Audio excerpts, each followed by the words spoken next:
नमस्कार, केबी न्यूज़ देख रहे हैं आप। केबी न्यूज़ खबर आपकी में आपका स्वागत है। खबर आजकल में हम दो खबरों पर खास तौर पर चर्चा करेंगे और पहली खबर तो जो ये है, जो समाचार पत्र में कल सुबह आई है। उत्तराखंड में 1200 डाक सेवकों की भर्ती हुई और इन 1200 डाक सेवकों में से 80% वो डाक सेवक भर्ती हो गए जो हरियाणा, पंजाब और अन्य राज्यों से थे। चलिए फिर पहले इस पर आपको दिखाएंगे खास रिपोर्ट। तो कल सुबह समाचार पत्र में जो खबर प्रमुखता से आई कि उत्तराखंड के डाक सेवकों की भर्ती हुई, 1200 पदों पर ये भर्तियां हुई और इन 1200 पदों में से 80% यानी 1000 जो युवा थे वो हरियाणा और पंजाब अन्य राज्यों के उत्तराखंड में डाक सेवक बन गए। लगाइए आप, डाक सेवक का जो पद होता है, इसको इसकी जो अहर्ता है, इसके लिए उत्तराखंड में हजारों युवा जो 10,000 5,000 की नौकरी के लिए गांव छोड़कर शहर की ओर आ जाते हैं, दुकानों में नौकरी करते हैं, फैक्ट्री में, होटल में, उनको योग्य नहीं माना गया और हरियाणा, पंजाब अन्य राज्यों के 80% उन युवकों की भर्ती हो गई जिनको हिंदी बोलनी तक नहीं आती। तो किस तरह ये भर्ती हुई, कौन इस भर्ती को फाइनल किया, इसके खिलाफ जांच होनी चाहिए और उत्तराखंड की भावनाओं की इस तरह अनदेखी की जाएगी तो फिर मूल निवास भू कानून जैसी आंदोलन होते रहेंगे। और अगर इस भर्ती में उत्तराखंड के मूल निवासी होने की अनिवार्यता होती तो उत्तराखंड के सैकड़ों युवा आज डाक सेवक बनते, दो वक्त की रोटी कमाते। वैसे भी उत्तराखंड में युवाओं की शादी तक नहीं हो पा रही और इस तरह की खबर बेहद शर्मनाक है। सरकार को इस भर्ती को तुरंत निरस्त करके इसमें उत्तराखंड के मूल निवासियों की अनिवार्यता को शामिल कर दोबारा से डाक सेवकों की भर्ती करनी चाहिए। ये खबर उत्तराखंड के लिए बेहद निराशाजनक है और इसी तरह की भर्तियां होती रही हैं। उत्तराखंड में कांग्रेस के नेता और गढ़वाल संसदीय सीट से चुनाव हार चुके गणेश गोदियाल, जो बहुत व्यस्त रहते हैं, रोजाना उनके कोई ना कोई वीडियो आते रहते हैं, उन्होंने सरकार पर लगाए गंभीर आरोप। और ये आरोप कितने सच्चे कितने झूठे, इसकी जांच आपने करनी है और इस पर आपने जरूर अपनी राय भी व्यक्त करनी है। दरअसल 30 सितंबर को ऋषिकेश में मूल निवास भू कानून की महारैली हुई, इसमें हजारों लोग जुटे। वहाँ पर हमने एक जानकार व्यक्ति से बातचीत की, उसका भी एक क्लिप आपको दिखाएंगे। तो गणेश गोदियाल का कहना है कि अगर सरकार को भू कानून लागू करना है, जैसा प्रेस कॉन्फ्रेंस करके मुख्यमंत्री धामी जी ने 3 दिन पहले कहा था कि मार्च में एक सख्त भू कानून उत्तराखंड में लाया जाएगा। और चूंकि मार्च तक अभी पूरा 6 महीने का समय है, तो निश्चित तौर पर गणेश गोदियाल ने जो आरोप लगाया है, उनका कहना है कि सरकार ने खुद ही गोपनीयता भंग की है। यानी कि सरकार को अगर भू कानून सख्त लागू करना है उत्तराखंड में तो इसे तुरंत ही लागू कर दिया जाना चाहिए था। अब 6 महीने का समय दे दिया गया है तो उत्तराखंड में वो तमाम लोग जो यहाँ की खूबसूरती, यहाँ की आबो हवा, यहाँ के संसाधनों को दोहना चाहते हैं, उनको 6 महीने का समय मिल गया है। यानी अब 6 महीने तक वो तमाम लोग उत्तराखंड में जमीनों में निवेश कर लेंगे जिनको ये मालूम चल गया है कि 6 महीने बाद सख्त भू कानून लाया जा सकता है। और इसको लेकर उनका आरोप है कि सचिवालय में कलेक्शन सेंटर बन गया है। यानी कि जो लोग जमीन खरीदना चाहते हैं, जमीनों से जुड़े हुए जिनके मामले हैं, उनको अब मौका मिल गया है कि ले देकर अपना मामला निपटा दें और एक कलेक्शन सेंटर बना दिया गया है सचिवालय में। ऐसा गंभीर आरोप लगाया है गणेश गोदियाल ने। तो निश्चित तौर पर एक सख्त भू कानून की जरूरत थी और ये जो डाक सेवकों की भर्ती का मामला आया है, ये भी इसीलिए आया है। अगर डाक सेवकों की भर्ती में मूल निवास की अनिवार्यता होती तो उत्तराखंड के सैकड़ों युवक इस तरह के मूल निवासी होते जो डाक सेवक बनते, लेकिन ऐसा नहीं हुआ।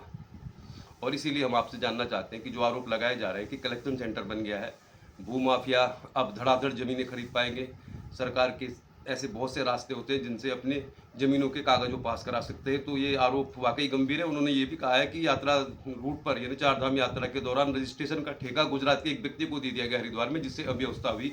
तो आरोप काफ़ी गंभीर है और बहुत सारे जो टूरिस्ट रूट पर रहते हैं व्यवसाय, उनका भी मानना है कि इससे यात्रा रूट में मुनाफा कम हुआ है क्योंकि रजिस्ट्रेशन बीच में बंद कर दिए गए थे। अब बात करते हैं कोटद्वार की।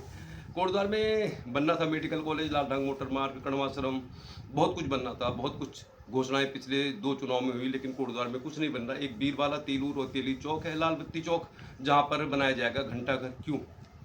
वीरांगना बीरवाला तिलू रोतेली के नाम से ही लाल बत्ती चौक है और उसके नाम से ही लाल बत्ती चौक को जाना चाहिए। जो उत्तराखंड की पहचान है, वहाँ पर घंटाघर बनाया जा रहा है। अगर सरकार के पास वाकई इतना बजट है तो सरकार इस बजट को कहीं और खर्च कर सकती है, पब्लिक ओपिनियन ले सकती है। कोटद्वार में हजारों लोग शाम को घूमने निकलते हैं, बच्चे, महिलाएं, बुजुर्ग, उनके बैठने के लिए अगर कहीं पर पार्क आदि बना दिया जाता है इस पैसे तो ज़्यादा बेहतर विकल्प। इसका विरोध भी हो रहा है। हम भी चाहते हैं कि एक छोटी सी जगह है जहाँ पर आप 200 फीट एक्वायर करके वहाँ पे घंटाघर बनाया है, इससे क्या फ़ायदा होगा?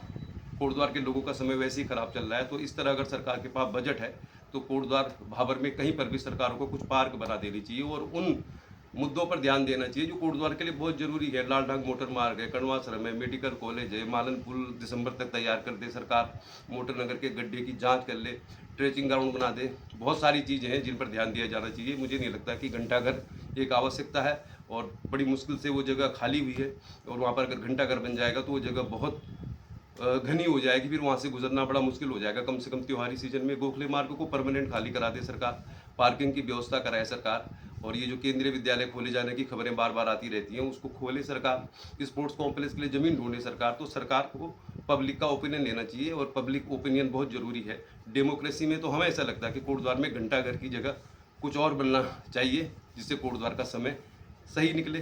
फिलहाल समय चल रहा है बहुत ख़राब। कल मिलेंगे किसी और खबर के साथ। देखते रहिए केवी न्यूज़, खबर आपकी। को लेकर आपने बहुत अच्छी बात कही है। आपको क्या लगता है आखिर सरकार का इसमें क्या हित है? सरकार क्यों इस मूल निवास को लागू नहीं करना चाहती, और जबकि ये सब लोग मांग रहे हैं तो इससे सरकार को बेनिफिट है? कुछ आप अंदर की बात बताइए, क्या वजह है, क्यों नहीं सरकार मूल निवास पूरे देश में क्यों नहीं लागू कर रही सरकार? देखिए, सरकार का सीधा सीधा बेनिफिट है। ये बहुत बड़ा गठजोड़ है जो सरकारों पर भूमाफियाओं का होता है। आप देखा होगा आपने, ऋषिकेश तो यहाँ आए दिन कुछ ऐसी बातें होती रहती है। हमारे पूर्व में भी कुछ दिन पहले हमारे पत्रकार साथी को भी खनन माफियाओं ने, शराब माफियाओं ने जो है उनको घायल कर दिया था मार मार के। हमारे देहरादून के अंदर बाहर के लोग जो भूमि कब्जाना चाह रहे हैं, हमारे गढ़वाली लोगों को ऐसे मार दे रहे हैं, गोली से ख़त्म कर दे रहे हैं जैसे ये आम आदमी से भी गए गुजरे होंगे, जानवर होंगे। तो सरकारों का इसके पीछे लक्ष्य है क्योंकि सरकारें जो हैं दिल्ली से संचालित होती हैं, ऊपर से संचालित होती है, और ऊपर से मुख्यमंत्री भी ऊपर से बनता है। जो बड़े दल होंगे उनका मुख्यमंत्री ऊपर से बनेगा, और जब मुख्यमंत्री ऊपर से बनेगा तो ऊपर से यदि किसी के लिए आदेश आ जाएगा कि आपने हमारे फलाना मित्र को यहाँ पर ज़मीन देनी है फैक्ट्री डालने के लिए या उसका किसी भी काम के लिए, तो कौन सीएम मना कर देगा? और अगर मना कर देगा तो अगले दिन वो सीएम भी नहीं रहेगा। तो इस तरीके से सरकारें जो हैं अपने करोड़पति लोगों को, करोड़पति साथियों को फ़ायदा देने के लिए ये सब करती है। इन्हें अपने लोगों से, अपने पहाड़ से कोई प्रेम नहीं है, केवल दिखावे का प्रेम है। या तब तक ये प्रेम दिखा होगा जब तक ये लोग हम लोगों की तरह कहीं पर सड़कों पर संघर्ष करते रहे होंगे। लेकिन जब इनके पास मौका आया है, कलम की ताकत आई है, जब ये लोग अपनी एक आदेश से जो है इस उत्तराखंड की सूरत को बदल सकते हैं, तो अब ये क्यों नहीं इस काम को कह रहे हैं? आप ये कहना चाह रहे हैं एक बहुत बड़ा सिंडिकेट है जो मतलब करोड़पतियों को, जो उत्तराखंड के मूल निवासी हैं, उनको लाभ देने के लिए इस मूल निवास को लागू नहीं करना चाह रहा है सरकार, ये कहना चाह रहे हैं? जी बिल्कुल। आप ये देखिए कि हम जब उत्तर प्रदेश में थे, जब हम गैरों के साथ थे, तब हम मूल निवासी थे, तब आपका मूल निवास जो है प्रमाण पत्र काम आता था। और आज जब आप अपनों के बीच में हैं, अपने राज्य में हैं, तो आज हम स्थायी निवासी हो गए हैं। मतलब मेरा अधिकार भी किसी रोजगार के लिए उतना ही है जितना 15 साल पहले आए हुए आदमी का है। तो हमारा मूल निवास का अधिकार रह कहाँ गया? हमारा हक तो छीन लिया गया। यही लड़ाई है कि भाई जब हम यहाँ पर रह रहे हैं, हमारे पुरखों ने यहाँ इस ज़मीन पे अपनी जान खपाई है, इस ज़मीन को सींचा है, इस ज़मीन पे रहे हैं, तो पहला अधिकार यहाँ के संसाधनों पर हमें दो। भाई भारत एक लोकतंत्र है, हम चाहते हैं कोई भी देश के किसी भी कोने से आदमी यहाँ आए, सुखी ज़िंदगी व्यतीत करे और रह रहा है आदमी, कोई दिक्कत नहीं है। तो देखते रहिए केवी न्यूज, खबर आपकी। चैनल को सब्सक्राइब कर लीजिए, शेयर कीजिए, कमेंट कीजिए। तो कोटद्वार, भाबर, उत्तराखंड, पौड़ी गढ़वाल की खबरों के लिए देखते रहिए केवी न्यूज, खबर आपकी।